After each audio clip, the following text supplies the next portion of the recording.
Let's all go to the lobby.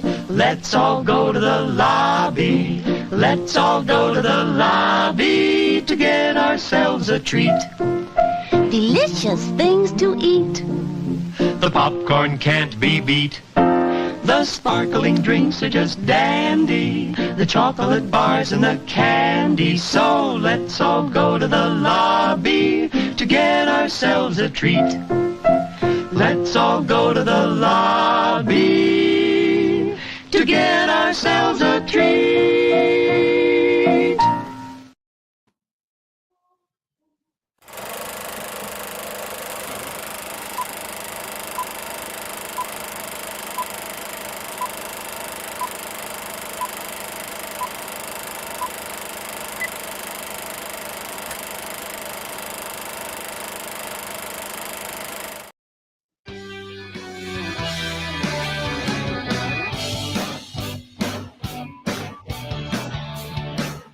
Merry Christmas.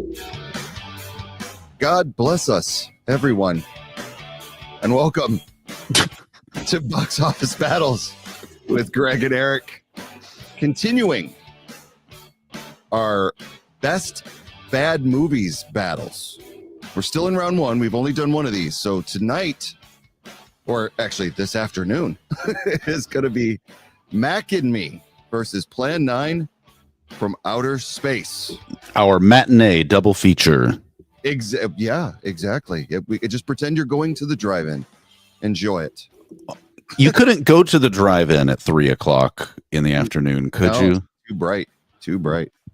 I only have vague memories of that. I'm significantly younger than you are, as you know, Greg. And so my memories are like my parents going to the drive-in here in the town that I grew up in and just trying to keep us kids quiet. You know, we weren't a part of it. We were just, they were there to watch the movie. So did you get to watch any like movies you shouldn't watch because they drug you along, or then they tell you? I don't recall, honestly, but I mean, my parents weren't the let's go watch dirty movies that kids shouldn't be watching type anyway. So sucks to be you. It wasn't a whole lot of fun growing up. I'm not saying it was a bad childhood, but it wasn't filled with like fun. Gotcha. It was just filled with like me and my brother trying to do our best to ignore the shenanigans of my mom and dad.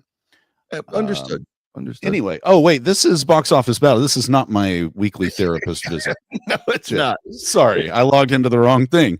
It can be if you need it. I'm here for you. But no, I asked that question because when I was a kid, drive-ins were extremely popular. I grew up in Southeast Detroit, and my mom was a big horror movie fan.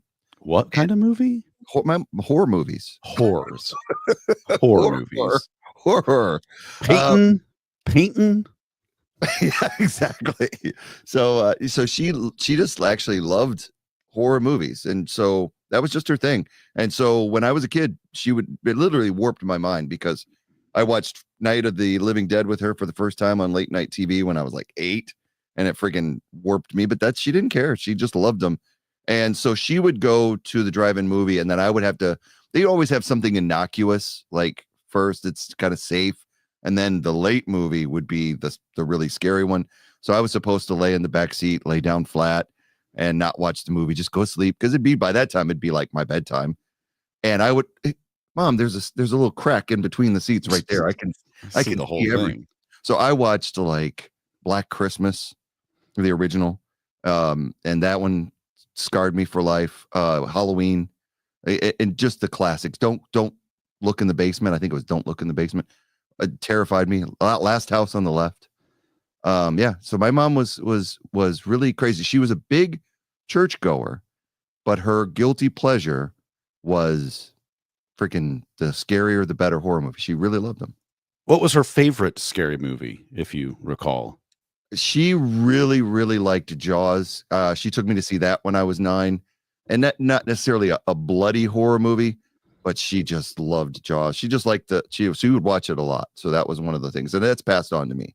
Jaws reminds me of something you said about Battlefield Earth, where you were talking about how Darth Vader's only in A New Hope for 9 minutes total screen time. It's the idea of his evil more important than that he's on screen, and how in Battlefield Earth, Yeah. the antagonist is in 70% of the scenes. Oh my But God. that same thing applies to Jaws. You know, you don't see that shark. It's the idea of the doom of the shark attack, that it's always out there floating in your peripheral of your mind, you know, that makes those so successful. You're exactly right. And Jaws is a great example of that. I remember Steven Spielberg saying that one of the reasons the shark wasn't in it that much was because it was broken. Yeah. So they had to do with it, hey, let's just use our imagination. And it is an exceptional film because the dialogue is so well written. The three leads, you know, Robert Shaw, Richard Dreyfuss, and the other guy, Richard Dreyfuss. they were so good. It's just a great film. It is. And so that was my mom's favorite. She liked a lot though.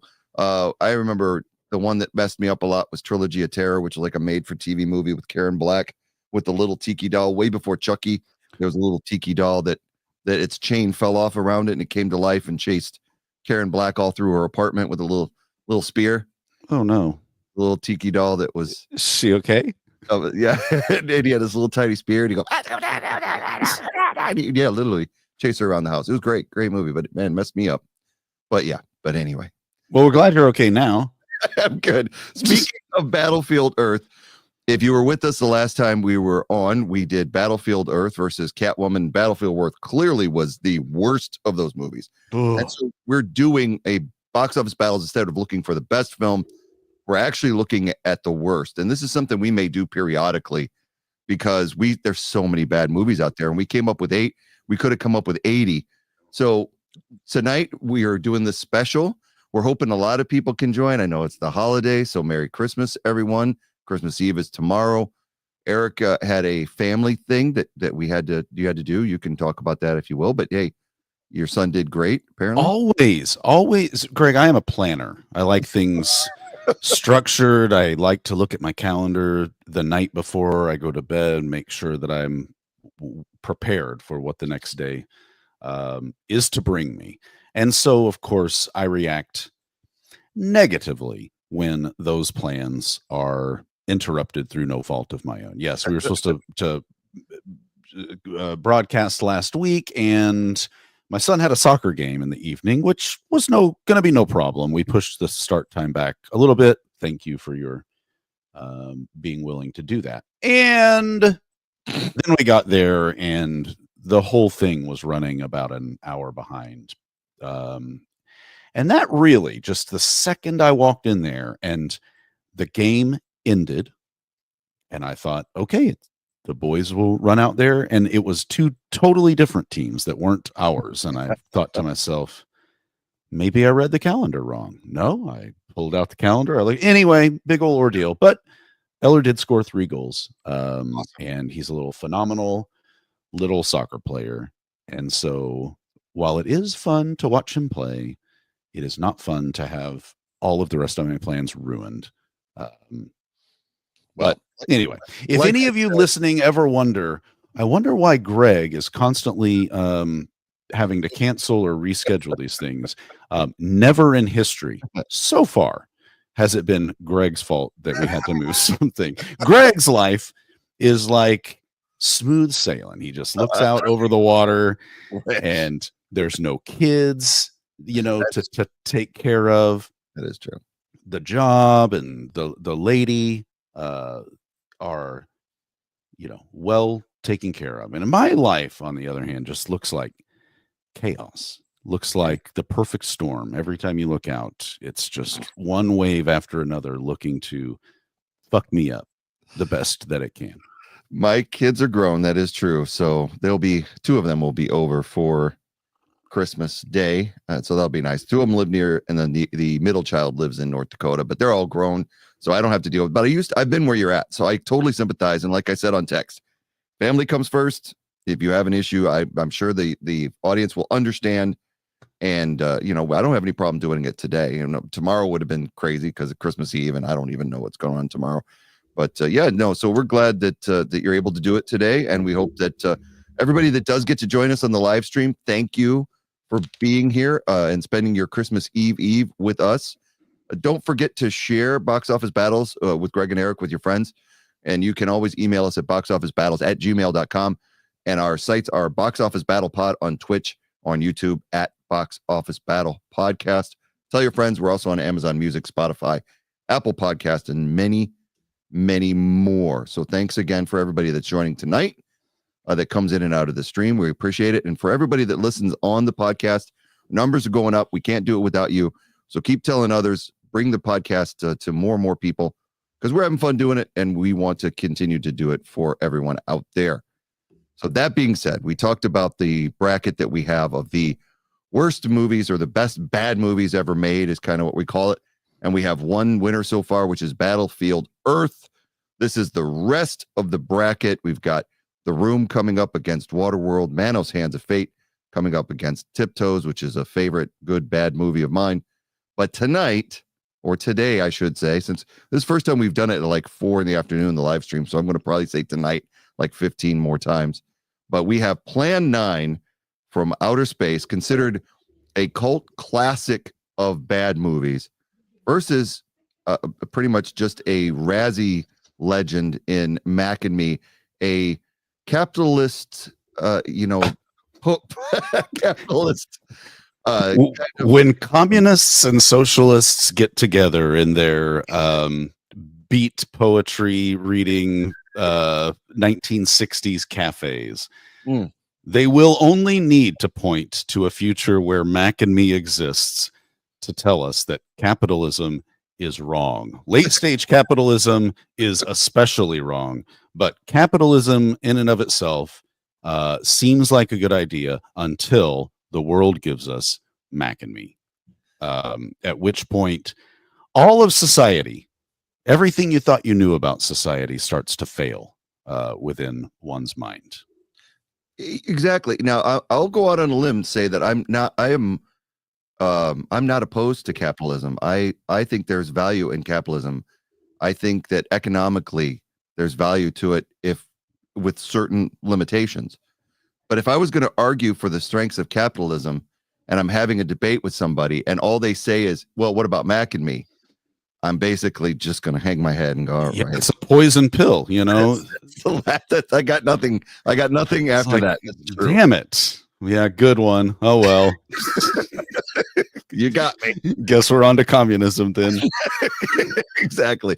Well, so the movie was basically funded. The reason we bring this up with the thing is it was a movie that was made in the era. So when Ronald Reagan took office in the 80s, and again, I'm not one of these guys that's like, oh, Reagan bad.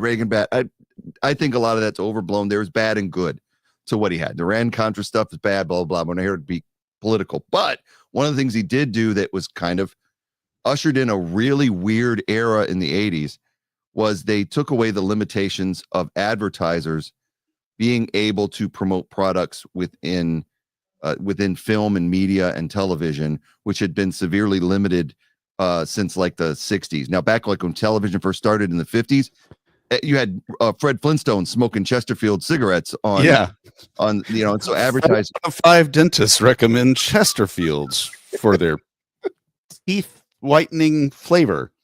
But that had been done away with. We had, had limited the effect that we could have, especially for kids.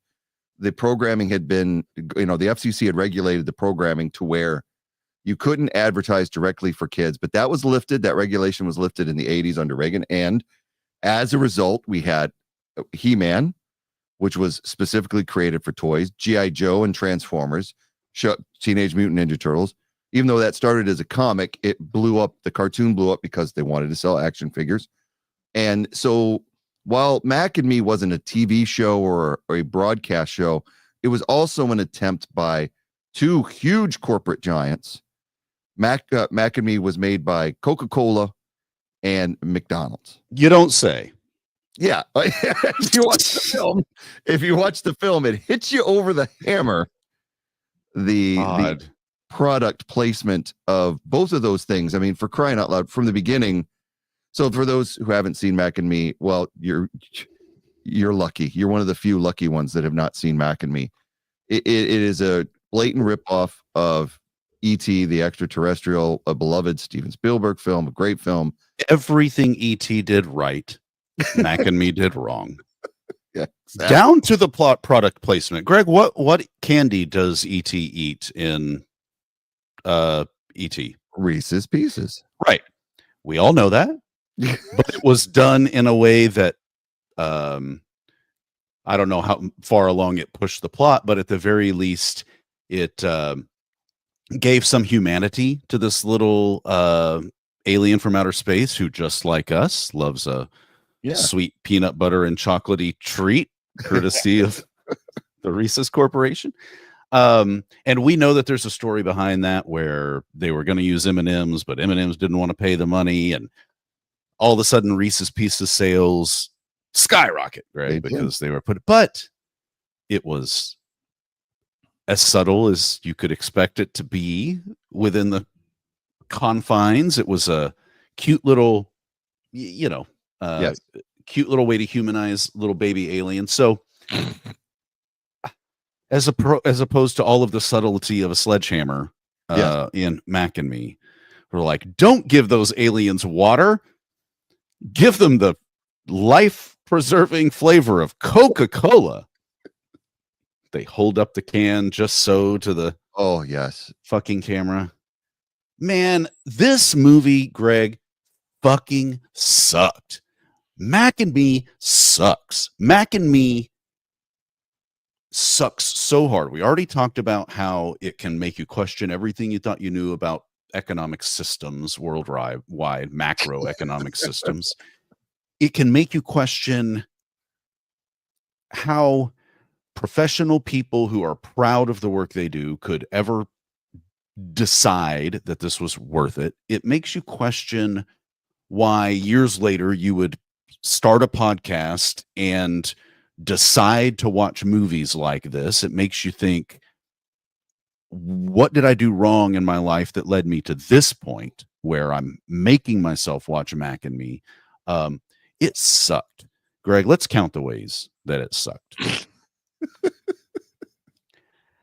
My partner, Kelsey, I'll just call her my wife. We've been together for many years, 10 plus years. We just haven't got around to getting married, but we'll just say wife. So Kelsey, when I told her we were doing Mac and Me, she said, well, that just doesn't belong in there with the likes of Plan 9 from Outer Space or Mono's Hands of Fate or whatever. Yeah. And I was like, well, I don't know, babe. I haven't seen it. So the possibility exists that you're right and every critic on earth is wrong and Greg is wrong for including it. I said, but I know. She said, well, I grew up with that film. Now we're getting to the bottom of that.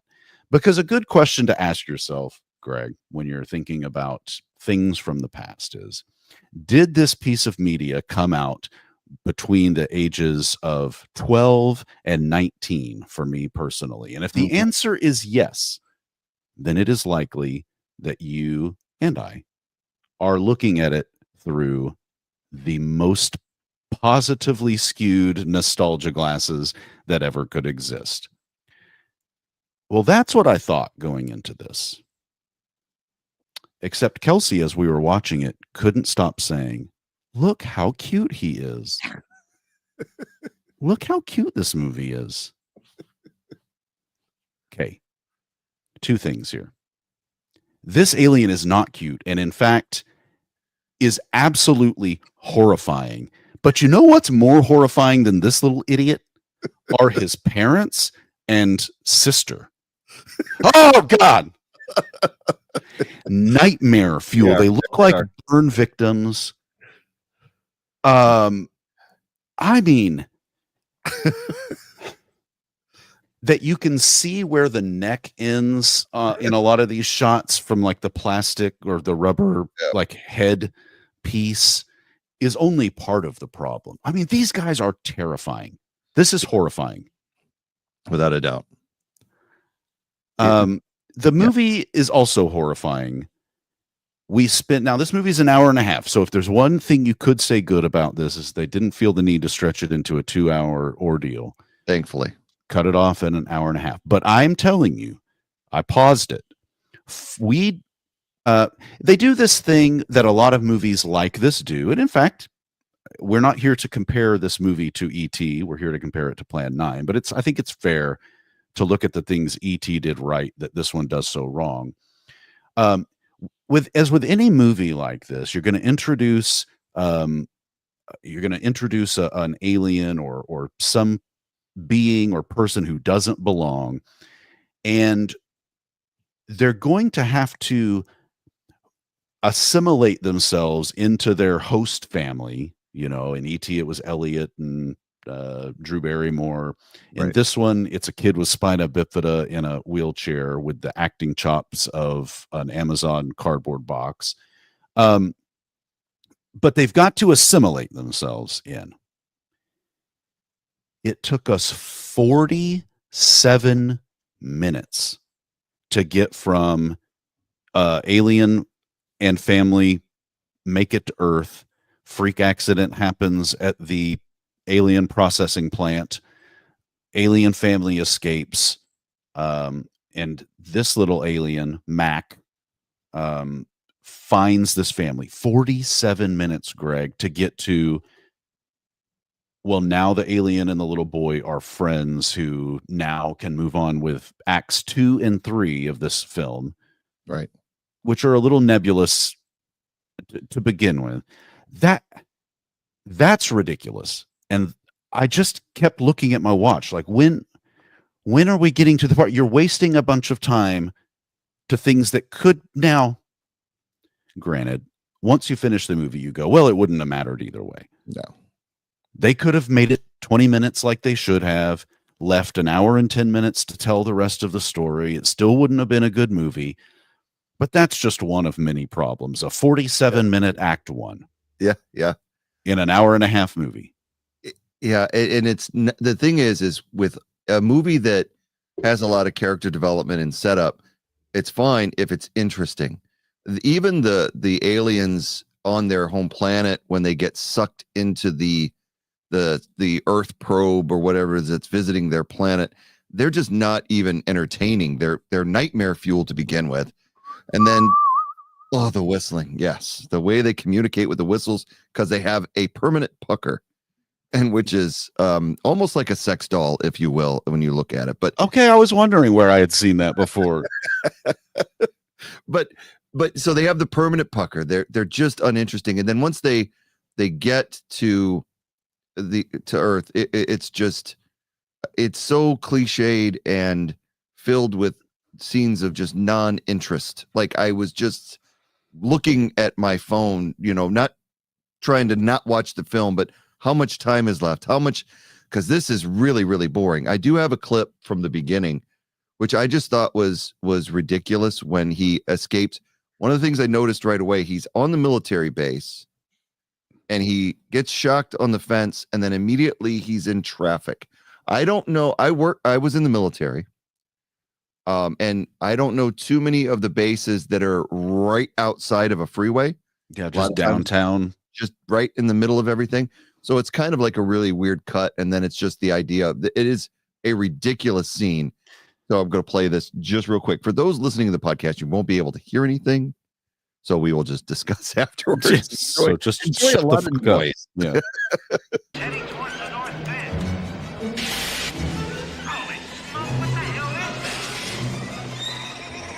He's hung up on the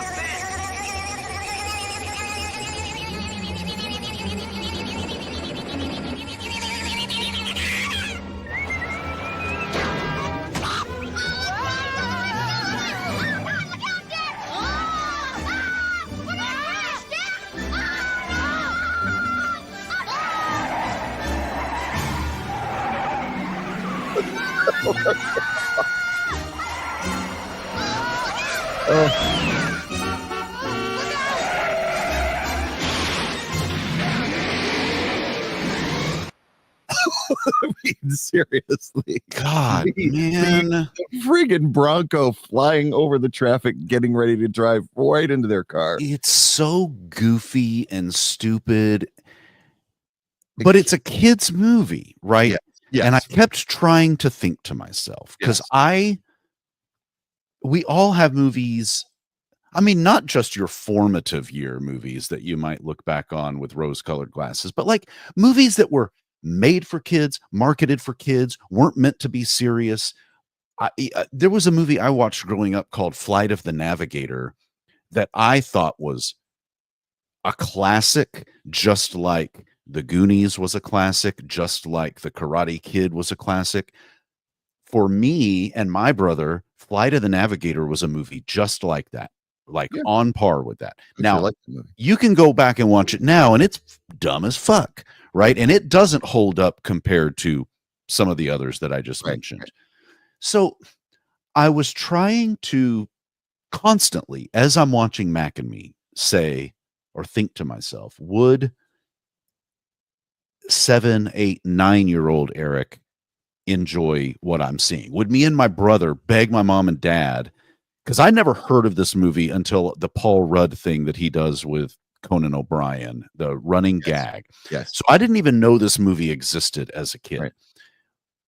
But would Ryan and I have gone to Blockbuster with my parents on a Friday night, seen this, grabbed it, put it in our VCR in our room, and watched it on our 11-inch TV, and just died laughing and just thought it was great? I don't think so. You hope not. Yeah.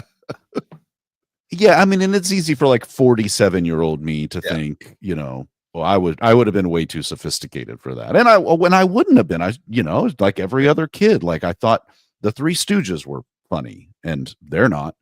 And so I don't know. It's just what you just showed us is just the dumbest shit. It is just so fucking dumb. Yeah. He found a Coke. Yeah. Found a Coke that, like we talked about earlier, the product placement of constantly drinking Coke as his thing. It's just the alien gets a hold of him and he becomes acclimated. I loved how they just immediately, admire Western values and just kind of assimilate themselves into the culture. That's one of the funny plot points of the film. But overall, so talking about the cultural impact of this, that was when I graduated high school. So luckily I didn't have kids at this time, because you're kind of subject to what your kids want to watch in this world. And if a kid gets a hold of a videotape that they find endearing or funny to them, you're stuck watching it hours upon hours. A lot. Hours. Yeah. And thankfully I did not have kids until 93. And this film was into relative obscurity by that time, because McDonald's actually was giving it away for free in like Happy Meals with the VHS tapes. Oh man. And they did like a promotion where you could get Mac and Me free. And considering what does Mac stand for? It's alien creature, but it's really a take on McDonald's, because they can go Mac and Me, and then the tie in with the McDonald's. And it's just insane. I'm trying to think of what by the way, the kid that plays the kid that has spina bifida actually had spina bifida. I know. Yeah, Mac is mysterious alien creature, by the way. That's the best acting he did. Was playing a kid. He was a natural. He was a natural. I mean, that kid looked like he knew his way around a wheelchair. I believed he couldn't walk. I believed it. I did not believe that he could suck an alien into a vacuum cleaner. And there comes a time where, like, if you watch the special effect and it's just so dumb and obviously not working, why wouldn't you just find either some other like practical effect or special effect, or just do it a different way? I know you want them to be sucked into the machine, but maybe they just got clawed into the machine, and that's a practical effect that I'm sure you could pull off.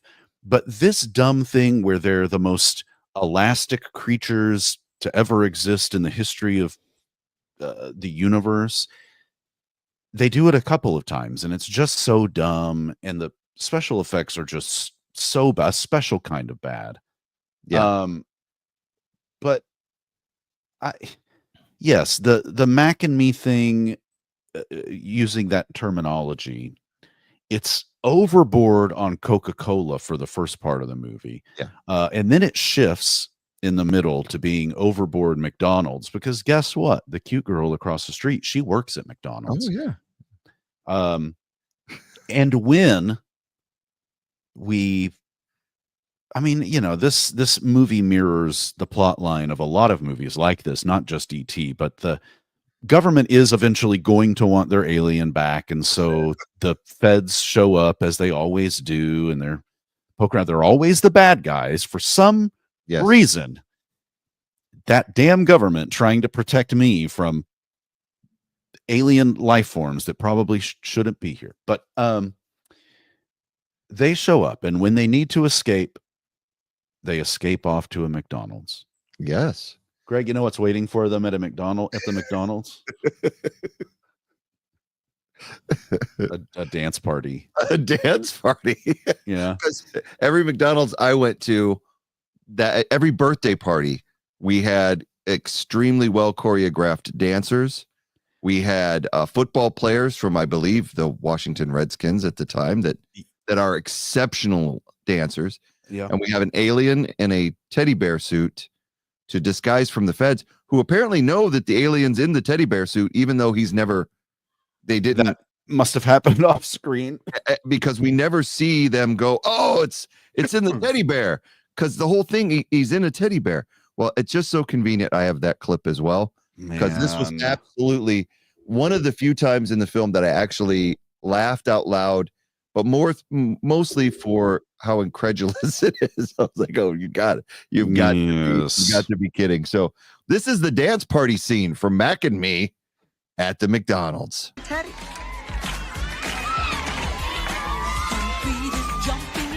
I mean, seriously. Okay, pick up Is that the pace. Willis? Is that Willis from Different Strokes? I think that is.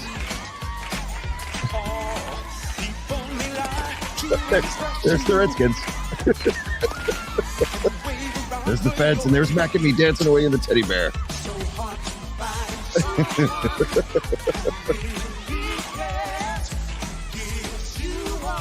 Oh my God! Oh, there's Ronald. He's boogieing. He's getting down. The solid gold dancers, everyone. The solid gold dancers. It is wonderful. And look, now more has joined. This is like a Michael Jackson video or Paula Abdul. This is going to be #1 on MTV on Total Request Live. There's the boogie and teddy bear. Now look, he's floating. Oh my God, look at the floating teddy bear. I would be so pissed if I showed up to a McDonald's and people started dancing around me. I saw a video the other day. I'm on this thing, Greg. I don't know if you've heard of it. It's called Reddit. Yeah, I've heard of Reddit. And I like it because I can just curate to my exact tastes, So I'm on a bunch of subreddits for bluegrass music or the Grateful Dead or woodworking. And so you can get into a curated list of things you like. And one of the subs that I'm in is called Made Me Smile. And Greg, in a world where there's so much to not smile about, sometimes you just want to see some uplifting stories. Yes. And this person posted a Made Me Smile. Flight was delayed for an hour on the tarmac. So this nice man got his saxophone out of the overhead bin and played us saxophone music for an hour while we waited. And I thought to myself, I would commit a murder before I allowed someone to play an hour of unaccompanied saxophone music inside of an airplane. Yeah. Fuck your intentions, your good intentions of entertaining us while we wait here. I've got a phone. I don't need your bullshit, fucking saxophone guy. If you're out there listening, fuck you, dude. Don't do that ever again. Yeah, no, I have a friend who plays sax in a jazz, quartet. He's very good, very good. And I'll listen to him play, but not in an airplane. Not But in it. there's a time and a place for anything. I like to play guitar, and I actually, our friend Jarrett, we love to hear play guitar. But if I'm on an airplane, or if I'm in like a restaurant, or if I'm in a zone, I'm doing one activity, I don't need another activity at a time. Now, Jared, I'd make an excuse if he started playing guitar, but a saxophone, it would probably go a little too far. So all of that to say, don't and listen, there is no doubt that McDonald's was way better in the 80s than it is now. Like McDonald's was fucking rad, dude. Yes, it was good. And it wasn't dance battle good. But it wasn't this. And McDonald's apparently had no problem with Ronald McDonald looking like he was a sex predator throughout this scene. Look at that. I know that clowns just have that look about them because the makeup kind of hides. Maybe Gacy had a little bit to do with it. But yeah, this guy looks like a real creep. Yeah. And I think so. I read that this movie made was made for $13 million. Yeah. I don't know where that money went, and it made back $6.4 million. And I think obviously we know that's a failure, right? It only made back half. But if it was just a marketing thing, then the fact that you made $6 million on what was clearly just a brand level ad campaign, then I mean, I guess in that sense it was successful. Now, this movie, having watched it within the last couple of weeks, has made me swear off McDonald's forever, which I should have done already. I think when I paid $13 for a Big Mac and fries and Coke there recently, I should have thought to myself, you shouldn't be doing this. But this really pushed me over the edge. This is, I mean, guys listening, you heard us talk about Catwoman, and that one was absurd. Battlefield Earth was bad. This one was just so fucking dumb. It's so dumb. There's nothing about it that makes any sense whatsoever. Yeah. And we talked about this at the end of the last episode, because what made one movie bad isn't going to be what made one of the others bad. And so it's going to be our responsibility, our self-imposed responsibility, to kind of sort through the various types of bad. And I think in some ways we'll be forced to, and I think you and I may get into this as we talk about Plan 9. In some ways, when it comes down to making a decision, you'll have to start giving some to some of the bad. Like, okay, it was bad, but with Catwoman, right. Saw that, like, it was bad, but there were some fun parts of it. We weren't able to say the same for Battlefield Earth. No, I can't think of anything about Mac and Me that was what you would consider a redeeming quality at all. So because if you went down the checklist of, were there any characters you care about? No. At any time did you feel like engaged with the story? No. And especially in a world where E.T. already exists, I don't think anybody could see this without thinking to themselves, I've seen all this before, but better. And so, the bad is that it's just dumb. It just doesn't make any sense. When we say it was a glorified commercial, commercials at the very least are charged with gaining a viewer's attention in 30 seconds or less and making you want to buy a product. They couldn't get my attention. They had an hour and a half to get my attention here and couldn't do it. I'd have rather seen what a couple of commercial writers could have come up with, because this was terrible.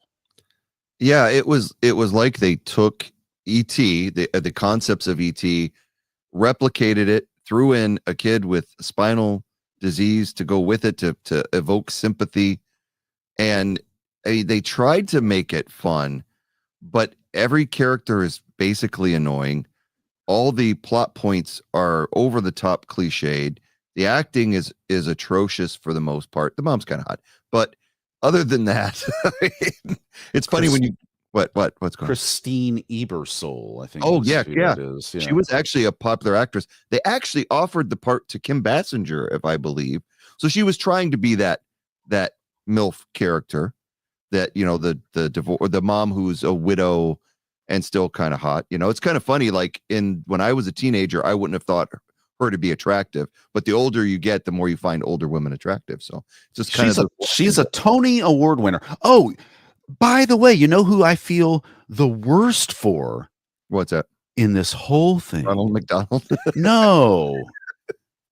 And rest in peace, Bobby Caldwell. But singer of one of the best blue-eyed soul songs of all time, What You Won't Do for Love.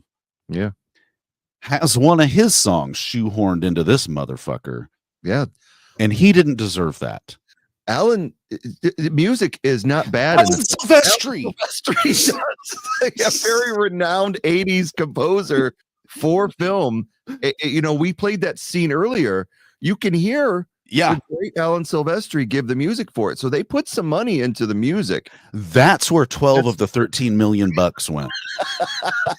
Because, I mean, what Alan Silvestri did Forrest Gump, I know. Mm-hmm. Yeah, it's amazing. He Back did to the Future, Castaway, Polar Express. Yeah. Unreal. Who Framed Roger Rabbit? Like and Mac and Me. And Mac and Me. Is he alive? Is he dead? No, he is alive. We should talk to him about this. See if we can get him on for the next show. Yeah, I'll give him a call. But anyway, rest in peace, Bobby Caldwell. Yeah. No, Bobby Caldwell is great. And he's in there. But it's that's the surprising thing, is that the music is done so well for such a piece of shit. And like I said, there's so many plot points redone, and then when it gets to the big climax at the end, it becomes even more like over the top ludicrous when you get the supermarket scene where the family comes down or gets out. And why are they in the desert? Did I miss something? They're in the desert for like half the film. Did they end up like falling out of the spaceship over Las Vegas? No, they didn't. But when they escaped at the same time as Mac escaped into urban traffic, they must have gone out the other entrance directly into the middle of a desert. They're somehow in a desert the entire movie, and then when they come out, they go to a grocery store, and all Dad wants is a watermelon, for crying out loud. Yeah, they want Coke and watermelon, which that's all they want. Who doesn't want Coke and watermelon on a Saturday night? And the man has got to get in their way. Security guard's going to escort him out like they're in San Francisco at a Walmart. Just get out. I can't believe that a security guard would care so much about his job. Like, dude, and listen, this is to all security guards out there. They are not paying you to take action when something happens. They're paying you to be a visual deterrent, just like the TSA when you go to the airport.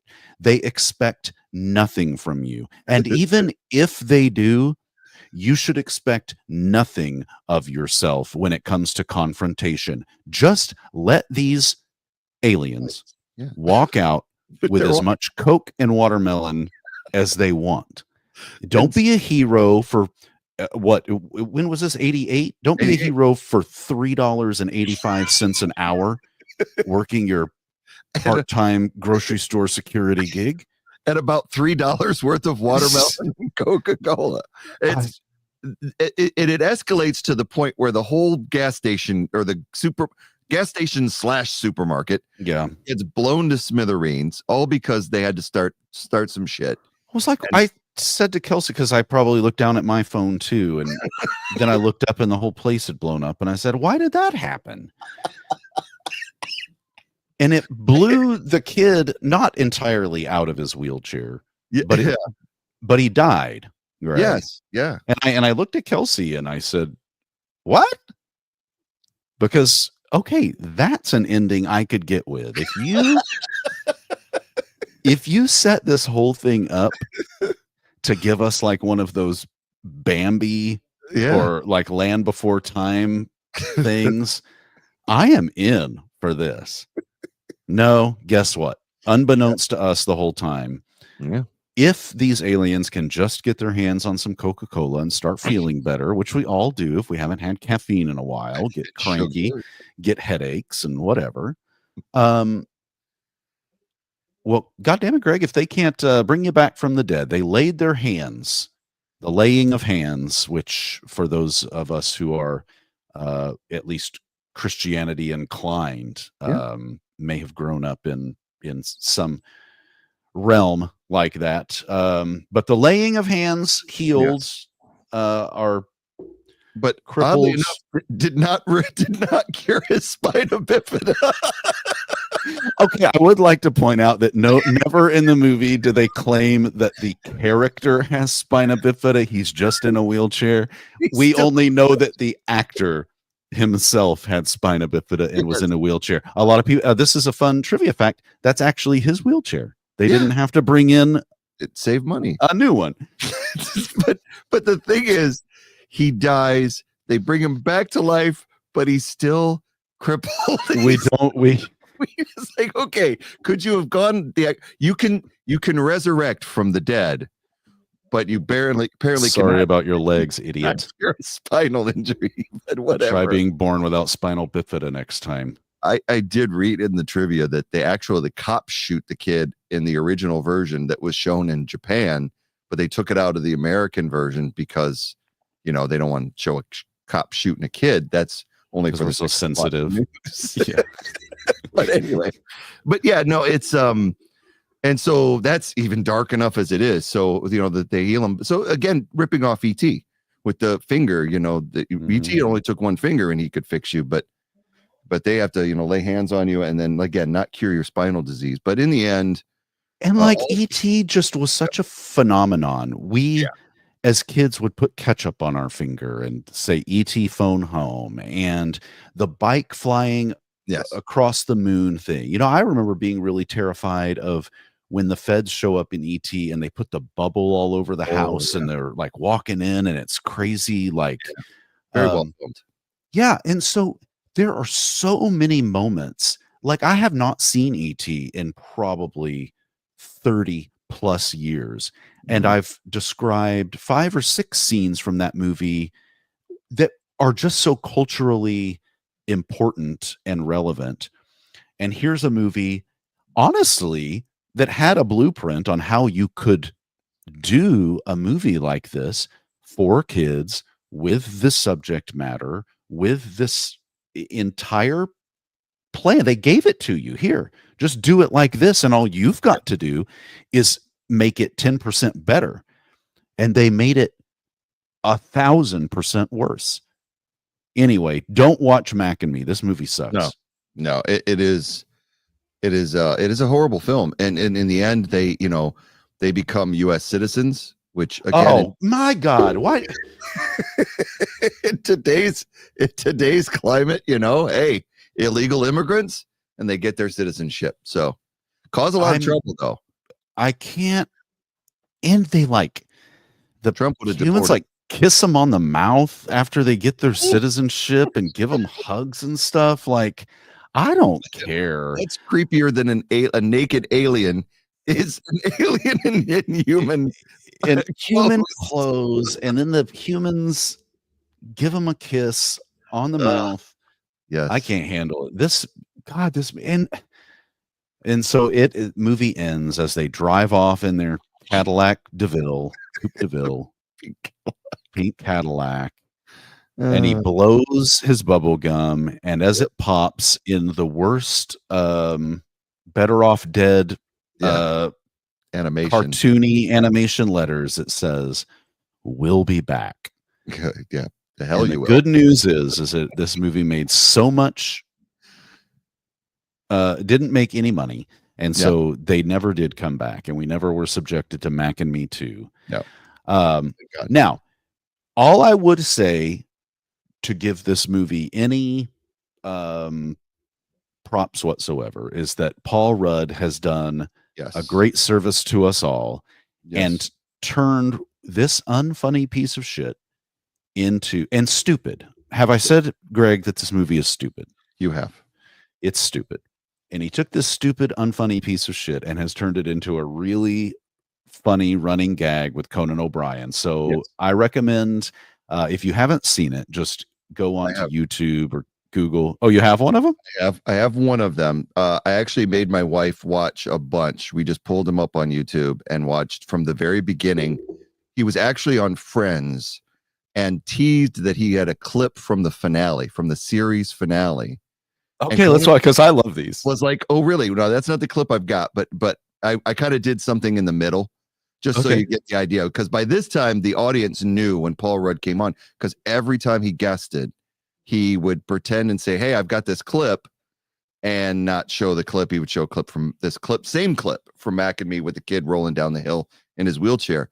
This particular one, he was promoting Ant-Man, and the audience thought there might be something up, and he really promised that there would be an Ant-Man, and he pulls the ultimate bait and switch. So this is Paul Rudd on Conan O'Brien with his Mac and Me tribute, which is just, it's hilarious. One thing quickly, you've been coming on the show for many, many, many years, and you do this one thing consistently, which is you say, we're going to see a clip, and then I throw to what I think is a clip, and it turns out to be a clip from this terrible E.T. ripoff called Mac and Me, and you have done this to me, I think, about 30 times. I know, and I just... But I just wanted to bring it up because we're now talking about, you've been in big movies, but this is a Marvel movie. Right. And this is something that's serious. Yes, and that's why I feel like, and I'm glad you said it because I have to address it. I can't, obviously, and it kills me, and I feel dumb that I'm not going to be able to show it this time, but obviously Marvel and this whole machine, they get pretty... upset if you don't so do that. Yeah, and we didn't want to upset like the nerds and the people, and the real hardcore nerds. The hardcore fans. Sorry, nerds. Yeah. The hardcore fans that pay my rent. Nerds. No, I didn't want to, we don't want to, whatever, freak them out. Right, So, but it's good that or we- upset them. So this is good that we address This is you learning from Michael Douglas. Michael Douglas. Let's take a look. You've learned about the suit, but you've yet to learn about your greatest allies. The ants. Loyal, brave, and your partners on this job.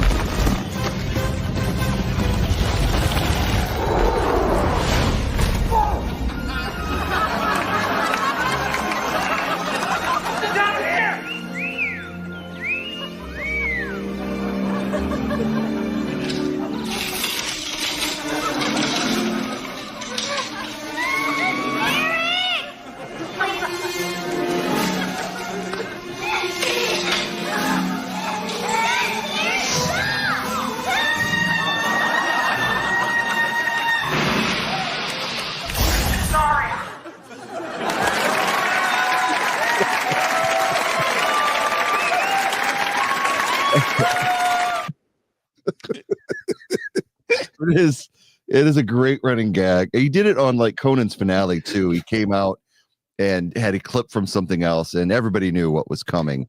That was He did it on his podcast recently, where it wasn't even a visual. It was just the two of them sitting across a mic. And I mean, the backstory he laid out, they weren't talking about anything remotely close to this.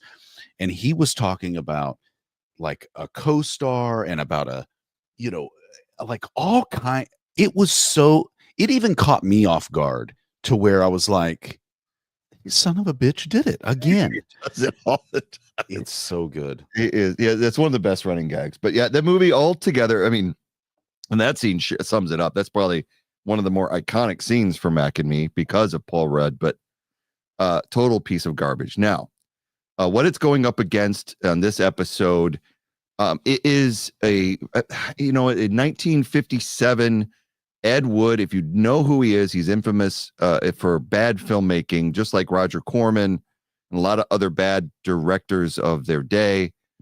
Probably one of the first legendary bad directors of film. Corman came like just after him, but 1957 is when this film came out, and it is Plan 9 from Outer Space. Considered at this juncture in 2024, getting ready to be 2025, to be one of the most legendary bad films of all time, but also a cult classic. Like, it's still shown in theaters, occasionally at film festivals for people to go and marvel at its crappiness. And what crappiness? Well, exactly. People are being fucking haters. I did like on that poster that you just showed us that Bela Lugosi gets top billing in this film. He's a star. A man he is who died in 1958. Well, yeah, 56. 56. He died a year before the film came out. Yeah. It gets top billing, and then you've got Vampira, who will. I was saying it wrong. I was saying Vampira the whole time. Well, you could say it either way. I say Vampira, but so I say Vampire and then Vampira. So that's how I mean, Vampira sounds more like vampire. You got sure. This guy, Criswell, who is so fascinating, who opens the film with the narration. This guy was like Kreskin, who was like a big predictor guy in the 70s. This guy was this clairvoyant, his Nostradamus of his day, if you will. Criswell. I had to look him up immediately when he came on the screen. I'm like, this guy can't be an actor. This guy has to be a genuine flake. I had to look him up too. He's some like weirdo guy. Fascinating though, when you look him up. He had quite a few. He predicted the Kennedy assassination. Well, this is like every cold reader, ever. Like, okay, Greg, I'm going to tell you something about yourself. Yeah. Hold on. I just have to get in contact with the spirits or whatever. Greg. Now, listen, for those of you listening, I want you to know Greg and I have known each other for a long time, but we have only met one time in person. And so there's a lot about Greg I don't know, but I'm just going to try this. Okay. So let me get in contact with the spirits. Greg, I'm getting the sense that you're the kind of person who does not like to be lied to. Am I right? That is correct. Okay. See? Oh, wow. Yes. You're a person who, hold on. I'm getting another signal. You're a person who would do anything for your friends and family. That is so true. God, I am so good at this. Yeah. Anyway, you cast a wide enough net, and I think eventually you'll hit on something. So this movie starts, and this guy comes on, this clairvoyant, and I think that after the opening credits, and this guy starts to introduce the film, I'm hooked. Now, I've seen this years ago because a lot of people, when they're film students and they're interested in film, you're required to watch it. I remember having a good time, but I had forgotten a lot of it. But I remembered that I liked it and remembered it was horrible, but I liked it. And so watching it this time, I liked it even more. It is so bad. And like I was saying before we started the show, this movie is truly the definition of so bad it's good, because it never loses my interest, because the dialogue is so ludicrous, the delivery is so wooden, the sets are so phony, everything about it, the cut scenes are amazingly out of sequence. It is so bad. Okay, but entertaining. First of all, it's directed by Ed Wood, and if you go to his Wikipedia page, it says Ed Wood was an amateur movie producer, director, writer, amateur. He was an amateur. Second of all, this movie got made for $60,000 in 1957. Now, Greg, I did a quick using the United States inflation calculator. So, because I wanted to try to figure out, we're holding. This is a hard one because Mac and Me had a $13 million budget. This one had a $60 million budget. $60,000 budget. Yes. I mean, so one of two things has to happen here. You either have to give Mac and Me a $250,000 budget in 1988 instead of $13 million and see what kind of movie they can make with that. Yes. Or you have to go back in time and give Ed Wood $3.1 million in 1957 and see what he could do with that. And given the choice between those two things, I would love to be a time traveler and take Ed Wood $3.1 million and be like, make this movie. That is how I'm comparing a lot of what we just saw, is that, yeah, the sets are dumb. Yeah, the airplane cockpit was clearly a closet with wooden cut out steering wheels and folding chairs and a clock, like a clock that you buy at a thrift store, like hanging on the wall. And a lot of sexual harassment. A lot of sexual harassment. That is normal in 1957 air travel. But like you said, I watched the whole thing. There were a lot of times where I didn't know exactly what was going on. It didn't matter. Didn't care. Because unlike Mac and Me, at least in this one, there was enough to keep my attention. Yeah. And if that is maybe not the metric that you can use, but it is a metric you can use, that should be close to number one for any filmmaker or any artist, music or visual arts, that the person consuming it is interested in it. Yeah. Right. Now there are some offshoots of this where, some people are just, okay, take for example, Yoko Ono. Outside of everything, with the Beatles and all of this stuff, there are some artists who, like, it's just art for art's sake. And I don't think that maybe she ever thought there was going to be broad commercial appeal for screaming and squealing albums like that, right? But serious artists consider it to be serious art, and a plain white canvas with a single black painted stripe down the middle that sells for $48 million, and I might wonder why. So there can be art for art's sake, and that's fine. And you don't have to have the viewer or listener's best interest at heart when you do that. But for the most part, you should.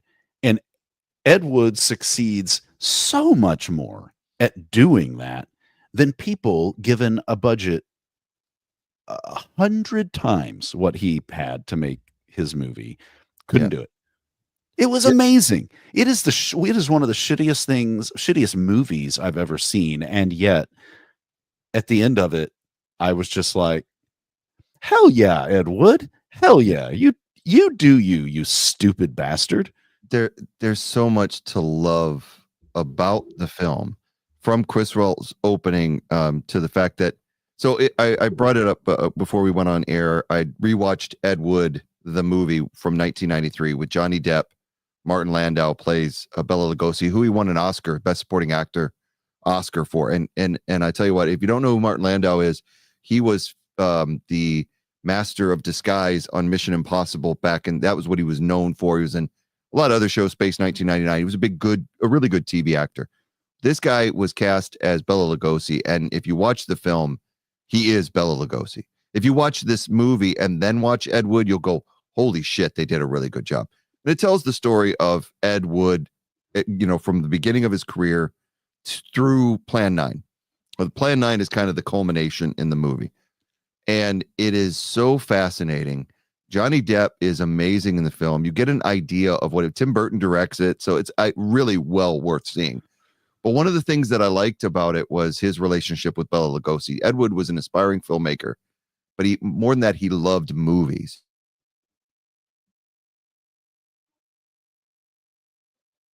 Oh, revive his career, that he wants to bring him back. And so he makes it his mission to, to get him back into film. So he's going to cast him in these really bad movies, but Bella's all for it. And they form this really unique friendship. And so when I watch this film now, it's like, wow. Ed Wood was really trying to give Bela a vehicle in his waning years. And yeah, Bela Lugosi also was a drug addict. He should like to shoot up morphine, and he had a really bad problem. And so Ed Wood had to deal with that. So for Plan 9 from Outer Space, they shot a lot of stock footage of Bela Lugosi where Ed Wood wanted to put it in some sort of film and had no idea how he was going to use it. And then he shoves it into Plan 9, and it makes the film so incoherent, but it is very marvelous. Like, you just get this picture of Bela coming out of his home with a narration where his wife's just died. So the film, for those who've never seen it, first of all, watch the film. Watch it at night with the lights out for the little bit of extra spookiness effect, and just take your brain out and just set it on your coffee table, and then just enjoy the film, because it is ridiculous. It's vampires, it's grave robbers, it's aliens, it's zombies, it's everything that you could imagine they shove into this film. And they take the stock footage of Bela Lugosi as this ghoul who comes back from the dead. What I loved about it was the scenes of him just in a field where he's doing his Dracula bit and in a cemetery, and it literally has nothing. And when you see these scenes, they're bright as daylight, and then immediately it's black in the cemetery and he's gone. So after he died, long before the film was shooting, and it was Ed Wood's wife, they were having lunch and ran into her chiropractor, and they said, and Ed Wood looked at him and he goes, "Wow, you look just like Bela Lugosi." The guy did not. The guy did not look like from the eyebrows up. So they used this chiropractor to film the rest of the scenes for Bela Lugosi in Plan 9 from Outer Space, and it's just, when you see cut, it is, when you see the cut from one to the other, it's so bad that it's so obviously bad. And that's the thing that I think that I loved about this film, was it's not pretentiously bad, like say Catwoman or even Battlefield Earth. Battlefield Earth, they genuinely thought, I think they thought they were going to make a good movie, and it's an absolute pile of freaking dog shit. Ed Wood seems like just having fun. He didn't give a shit. He did so many things just for visual effect or whatever goofiness he could put on film. And as bad as it doesn't work, to the viewer, especially appreciating 50s cinema, it is a riot. It is a riot. I couldn't imagine seeing this in the theater for the first time. I'd have been rolling over laughing for the wrong reasons, but I would have loved it. So I love how passionate you are about this. That sounded like a classic Eric rant just there. I just love it. I have a tendency to do that, as you well know, and you continue to subject yourself to. I agree with you. Yeah. And listen, the Lugosi stuff is not the only use of like actual B-roll stock footage in this film. There was one scene with some army guys like on a turret that it was like you could just buy that footage. Yeah. And he obviously did, just like spliced it and put it in. Yeah. Because these aren't characters, the shooting style was different. It was so outside of even the quality of the movie itself. And even still, I went, that's brilliant. Oh, yeah. The guy only had $60,000. And listen, we can sit here and say today, that if you gave me $250,000, I think I could make a better movie than Plan 9 from Outer Space. But I guarantee you'd be surprised how quickly your $250,000 went out the window and you're left with 8 minutes of footage. You would have to, I mean, it would be the most bare bones. You couldn't hire any professionals. You couldn't hire any professional lighting people, camera people, actors. It would all be people volunteering their time to you, and you would have to be good enough at making all of those amateurs work together and writing a script and making it interesting and writing dialogue, which is not as easy as people think, because the way people talk to each other is a lot different than the way people write out what they're saying to each other.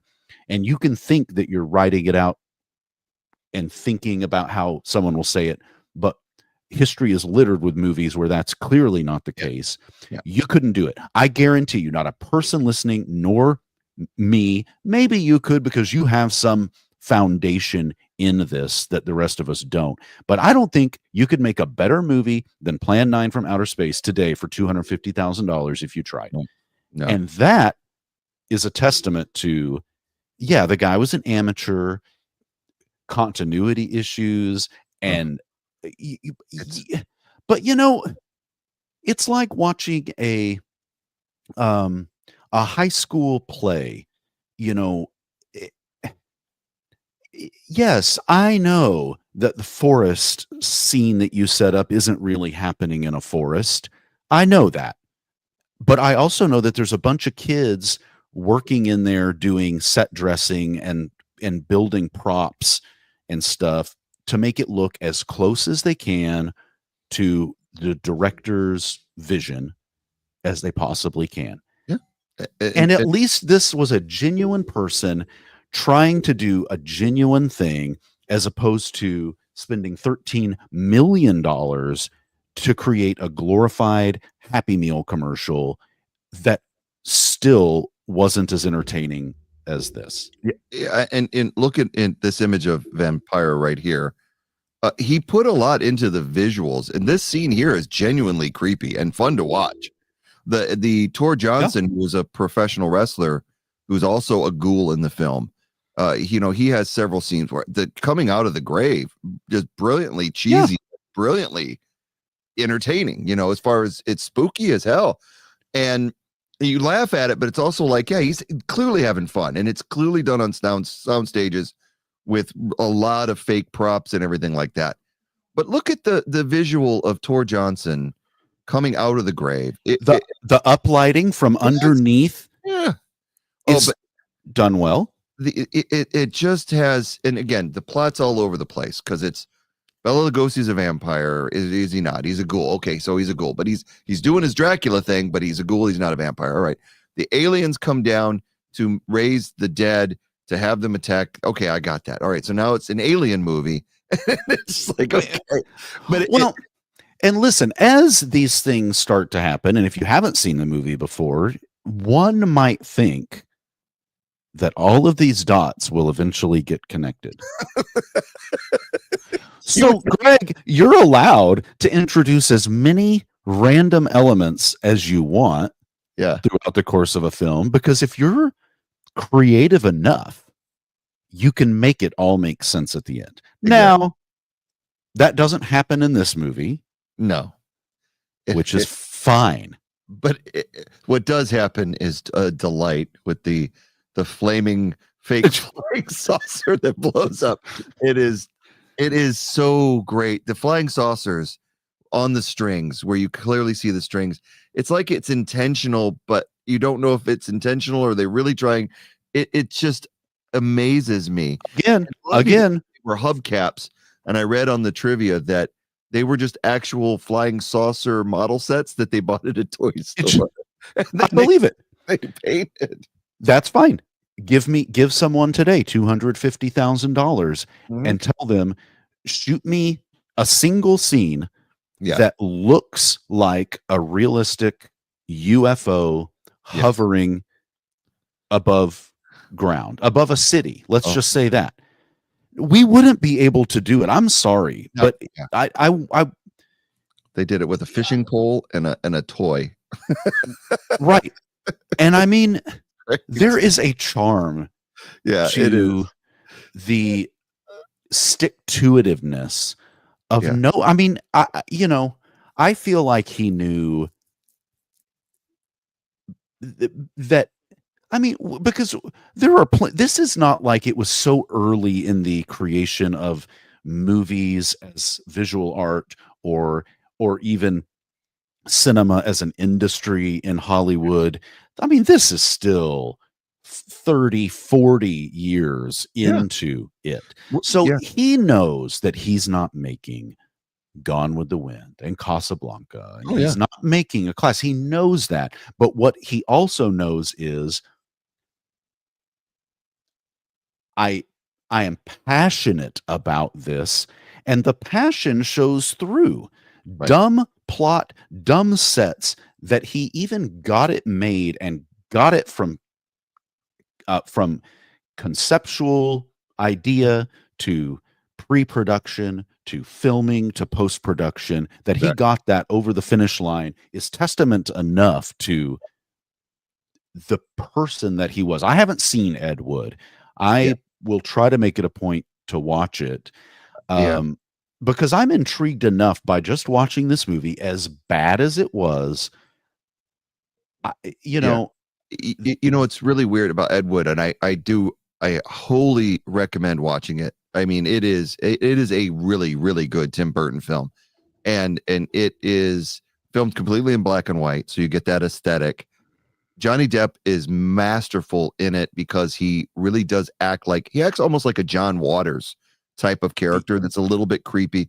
And the whole thing deals with his obsession with wearing women's clothes, which one of his early films was called Glenn or Glenda, where they dealt with the subject of being a transvestite. And he was a straight man that did like cross-dressing. So they deal with that. One of his really good friends is Bunny Breckenridge, which is played by Bill Murray, who wanted to have a sex change.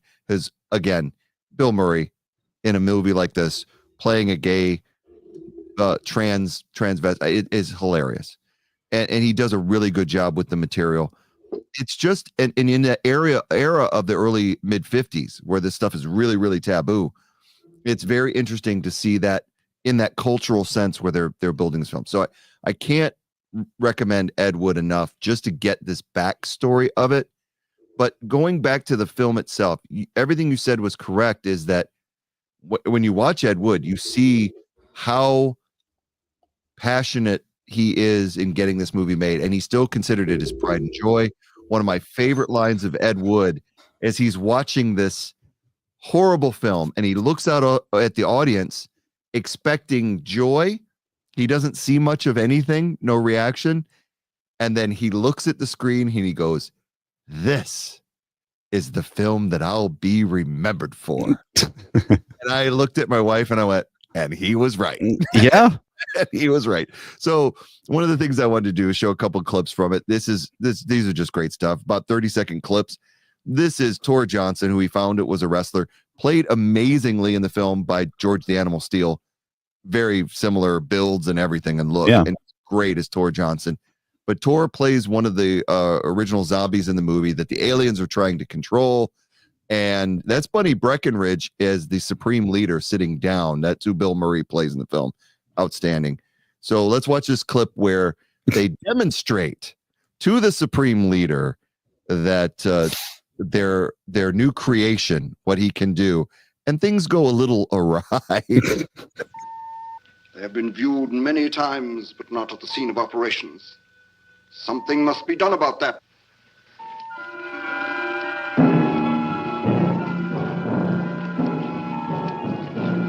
Stop him, Turner. He's close enough. Turn off your electrode gun. No! No! Stop him, Turner! I can't get it. It's jammed. Stop him, you fool! Drop the gun to the floor, Tanner. The metal will break contact.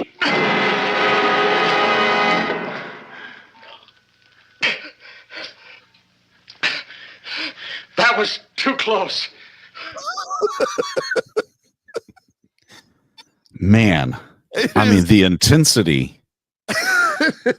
And you know what? When nothing's working, throwing it to the floor, always to separate the ions from the electrons. Or always the best option. okay, but Always. listen, what we just watched was still 100 times more believable than anything that happened in Mac and Me. That was more believable than a dance party breaking, a fully choreographed dance, which, by the way, we didn't even mention. There was already dancing going on when they pulled up into the parking lot of that McDonald's. It's not like it only happened on the inside. It was also happening outside. Everywhere. Hoodlums. Dance still, hoodlums. Still more convincing than that. Dance hoodlums. You have another one loaded up for us? We have more. I do. I wanted to talk about some of these great supporting characters, the police in this film. So if you've never watched a show called Brooklyn Nine-Nine, there's a character that's Andy Samberg's like right-hand man, his best friend. His name is Doyle, Charles Doyle or Boyle, I can't remember, but is a really great character in the film. And this police officer here, good Lord, was he great. And the two cops themselves were like Abbott and Costello. And I honestly believe they meant to be that way, with the comedy, kind of the comedy relief. Did you notice how the one cop kept like rubbing his temple with his gun? And he in the trivia, it says that he was doing that on purpose to see if Edward would notice that he's pointing his gun at his head, and he never did. So he just kept doing it, scratching his head with this revolver. And that, often in their scenes, they're put up against just like a plain backdrop, kind of like the Abbott and Costello bits used to be, where they're standing next to each other and just doing their thing. And a lot of their shots were framed that way in the movie. And I don't know if it was intentionally made to be funny, but it is funny when he falls into the grave here and he's trying to read the grave. It is I couldn't take my eyes off this film watching it. And I'm not saying it's a great film, so don't get me wrong. I would not put this up with Citizen Kane or anything like that. No. But as far as enjoyment, knowing it's bad, I couldn't take my eyes off it. We mentioned the flying saucers. Here they are over the city. They were just toys that came to Earth to invade, and it was great. So the other clip I have is really has one of my favorite lines of the film, and it's when the military and the pilot and the pilot's wife and the cops all go to the spaceship to investigate after the one alien tries to break down their fence and kill them all. And they kill the alien, and they go there and they decide they're going to go into the spaceship. And before they do, they tell the wife, what she should be doing. And this it just cracked me up. So let's check this scene out.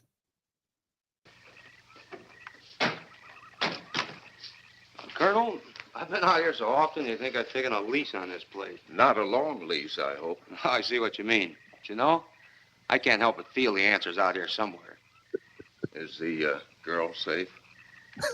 Mrs. Trent, you better stay with the car. Stay here alone? Not on your life. Modern women. Yeah, they've been that way all down through the ages, especially in a spot like this. Calvin. Yes, sir. Stay with Mrs. Trent. All right, Lieutenant. It's like, so that guy goes, modern women.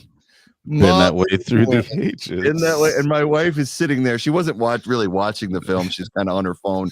And I looked over and she's giving me this look. Mm-hmm. Mm-hmm. And I just went, you gotta love the 50s, babe. You gotta love the 50s. Make America great again. You've come a long way, baby. But anyway, go make Greg a sandwich, sweet tits. Yeah, see how that works out for me. But just that line when he said it, that was one of the I literally laughed out loud. I went, that's brilliant. It's just the whole pace of the movie, the fact that the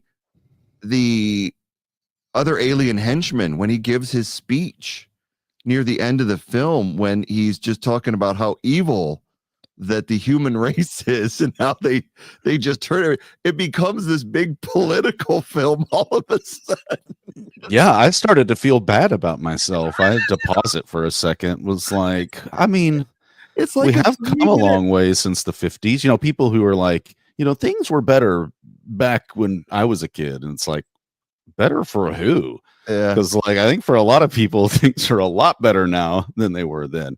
But if you can make this speech in 57, then you can sure make it in 77 and 97. And It's a speech that you see in a lot of movies, actually, just done different ways about Yeah. how all man does is destroy. All Yeah. man does is invent bombs. And to get lectured by a couple of dim-witted aliens, that's like, yeah, they're not doing a whole lot better here. they for created sure. they created 3 zombies. Woohoo! It'd be one thing if you had some righteous, throne you were sitting on, your peaceful civilization who's never known war. But yeah, you're right. But you're doing such a better job of describing the plot of this movie than I could, because there were plenty of times where I would just be like, I don't even know what the fuck is happening. And not like Mac and me, where I don't know what's happening because it's so stupid that you don't even care to know what's happening. But I would just, like you said, they would introduce a new piece of the puzzle, but at the end, you can start out with 1,000-piece jigsaw puzzle. Yeah. And when you dump that box out, you never know, you could never know that it was all going to come together. Yeah. And this one, they keep adding pieces to the puzzle, and at the end you realize there was no puzzle. No. The real treasure was the friends you made along the way. It was so that he couldn't tie it together, and that's okay, because the guy had big dreams and big plans, and he only had $60,000 to do it. Well, if you say, okay, so everybody, what is Plan 9? Well, Plan 9 came after 1 through 8, which had failed miserably, and it was the fact that they were going to resurrect the dead of Earth to fight back, to freak everyone out, to make the Earthlings so terrified of zombies that they would, quake in fear, their brains would be broken, and they would succumb to the alien invasion.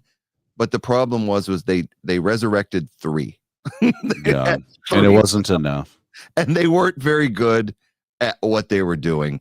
One of them gets killed pretty easily. And then, like I said, they end up fighting the aliens on the ship. It is, like Seinfeld said, it cracked me up. I remember the episode of Seinfeld where they go to the Chinese restaurant and where they're waiting for a table. And the subplot of that is they were going to see a reshowing of Plan 9 from Outer Space. And there's a part where George and Elaine get so tired of waiting, they just want to go home. They don't even want to go watch the movie. And Jerry's like, but this is Plan 9. This is the one that worked. It just cracks me up. And he has to see this movie. And he says it like throughout the episode about how he has to watch this movie. And I can see that from a film's fan standpoint. It's like, if this movie is showing at a large theater showing with a bunch of people like Rocky Horror or anything else, I'm probably going to go. Yeah. Especially around Halloween, just because it's fun. Like we talked about Vampira a little bit, that's in there. She sued Elvira. She was a late night TV host that did horror movies in the 50s, dressed like she was. I don't know how she lost that lawsuit. Yeah. Vampira, Elvira, scantily clad, boobs hanging out, looking like Morticia Adams. I don't know how she lost it. But Elvira, probably because the Oak Ridge Boys didn't write a song about her. Yeah, that could be it. Now I have one more thing before we vote on. We know who the worst of these movies are, so we know that without a doubt. But before we officially name the worst of these 2 movies, I have one other quick clip that I found online that I had to share. These are according to a YouTube source. I think there's a lot other great lines in it.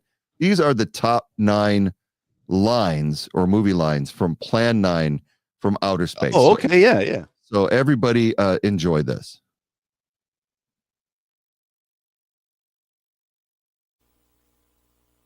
We found a lot of suspicious things out in that cemetery. Then again, didn't find anything to base a fact or suspicion on. I? A fiend? I am a soldier of our planet. I? A fiend? Even when Clay was alive, he couldn't run fast enough to catch me.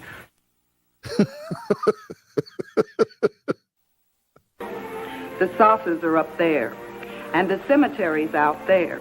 But I'll be locked up in there. It's great writing, man. Hey, how about you and me balling it up in Albuquerque?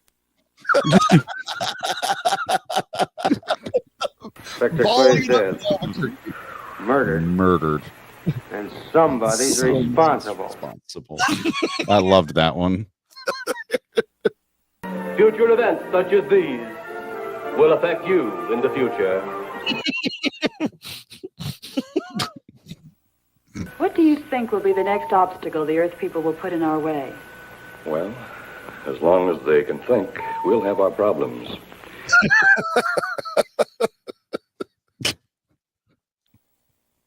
Can you prove that it didn't happen? And you, I love that part. Yes, way to put the onus on the person receiving the information. Oh, Criswell sums it up right there at the end. Oh, he gives a great monologue. Can you prove that this didn't happen? Because they say it's based on actual. Yeah. Can you prove leprechauns don't exist? Well, no, I guess I can't prove it, but God, that's so. I'm glad you enjoyed it as much as I did, because I remember watching it several years ago, like when I was in my 20s, and thought, hey, no, that's not that bad. It's bad, but it's a fun movie.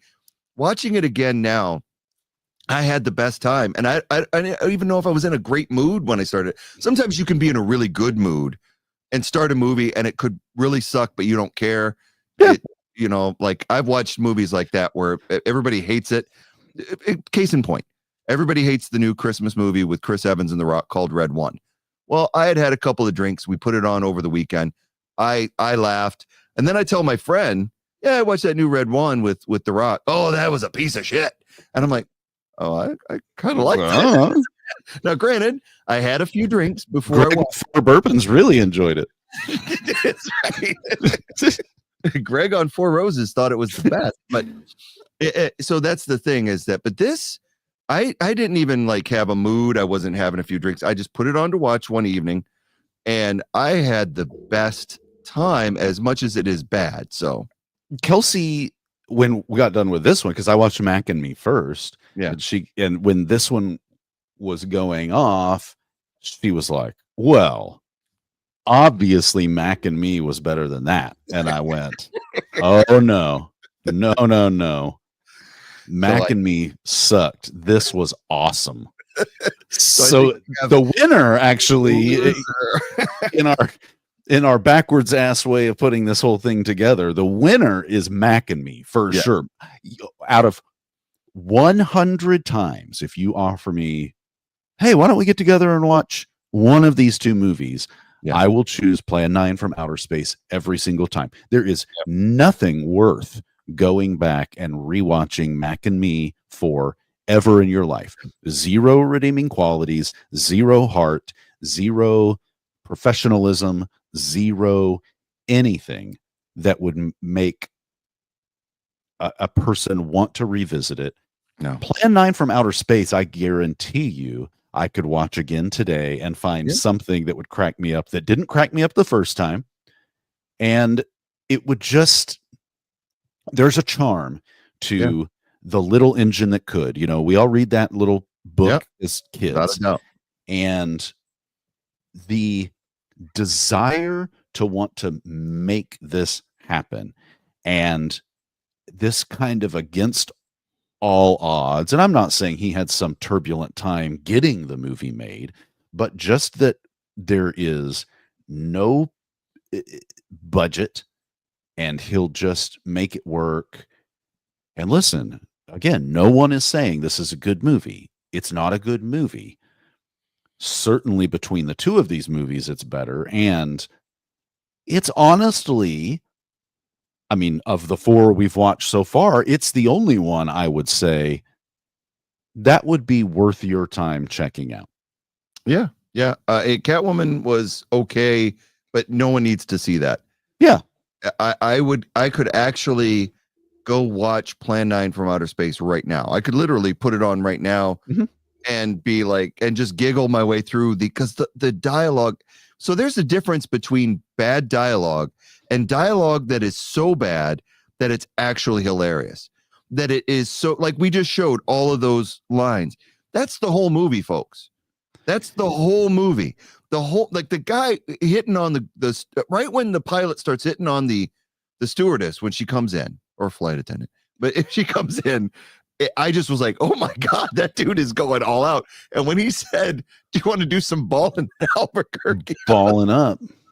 Like, and then later on, she's like, hey, I thought we were going to Albuquerque. Thought we were going to go to Pound Town and Salami City or whatever. Oh my gosh. Yeah. So it was great. So definitely, like we declare Mac and Me the winner in quotes. That just means it's more worse because in this box office battles, we're looking for the one we don't want to watch again. So we have 2 winners, which is Mac and Me and joins Battlefield Earth in our final 4. So just want to say before we go, Box Office Battles with Greg and Eric is on YouTube at Box Office Battle Podcast. We're also on Twitch at Box Office Battle Pod for all our live streams. We will be back on 7th of January after the new year. So we want to wish everybody Merry Christmas, Happy New Year, enjoy your time. Thank you to Mike Florida and the gangs that joins us each and every week. Thank you for joining us, even though it's like a day, Christmas Eve. We're glad that you could be here and enjoy us doing this, and we appreciate you. So please join us on our next live broadcast on Tuesday, January 7th, as our first round continues. We're going to have Manos, The Hands of Fate, a Mystery Science Theater classic, going up against Tiptoes with Matthew McConaughey, of all people, and Gary Oldman. All right. A film about little people, which is you have to see it to believe it. I think you're going to enjoy it, Eric. So we want to thank everybody again for joining us on Box Office Battles with Greg and Eric. You got any Christmas plans coming up? You're going to be staying home? You're going to be going out? We are so lucky we don't have to travel too far, so we'll just be here in town with the family. Greg, Merry Christmas to you and yours, everyone listening. May your days be merry and bright. Thank you so much, buddy. Same to you. Give a big Merry Christmas and Happy New Year to your family and everybody out there. Thank you so much again. We look forward to seeing you in the new year. I'll show a big shout out to my Eagles. Go Birds. That's a different podcast I do. I do an Eagles podcast, but that's separate. But we want to thank everybody again, and we'll see you in the new year. So enjoy. And Eric, one more thing before you go. Until then, until January 7th, y'all be excellent to each other. We'll see you then. We'll see you. Bye, guys.